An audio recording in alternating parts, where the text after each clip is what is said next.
नमस्कार. मावळ सत्याला बुलेटिनमध्ये मी रामदास वाडेकर. शिर्देत अस्वस्थ असणाऱ्या बिबट्याला रेस्क्यू करून पुढील तपासणी आणि उपचारासाठी पुणे शहरातील वन्य प्राणी उपचार केंद्रात पाठवण्यात आले. वन विभागाच्या या कार्याचं मावळ तालुक्यात कौतुक होतंय. मावळ तालुक्यातील वन परिक्षेत्र शिरोत्यातील वन परिमंडळ उकसान हद्दीतील शिर्दे परिसरात बिबट हा प्राणी असल्याचे समजताच वन विभागाचे अधिकारी व कर्मचारी तसेच रेस्क्यू चॅरिटेबल ट्रस्ट पुणे या ठिकाणी तत्काळ पोहोचले.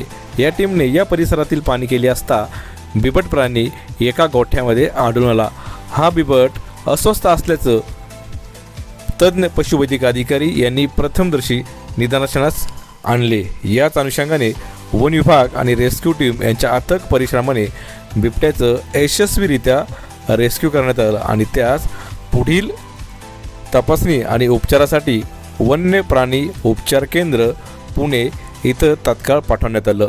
एन.आर. प्रवीण, मुख्य वन संरक्षक पुणे, महादेव मैते, उप वन संरक्षक पुणे, मयूर बोठे यांच्या मार्गदर्शनाखाली सुशील मंतावार, वन परिक्षेत्र अधिकारी यांच्या नियंत्रणात मंजुषा गोगे वनपाल, गजेंद्र भोसले वनरक्षक, युवराज साबळे वनरक्षक, दीपक उबाळे वनरक्षक, सुरेश ओवाळ, शंकर गोले तसेच रेस्क्यू चॅरिटेबल ट्रस्टचे सोनेश इंगवले, चेतन वंजारी, पूर्वा निमकर, निलेश चांडक, सायली पिलाने, वैष्णवी भांगरे, सागर शिंदे, केतन वैद्य यांच्या पथकाने ही कामगिरी यशस्वीरित्या पार पाडली.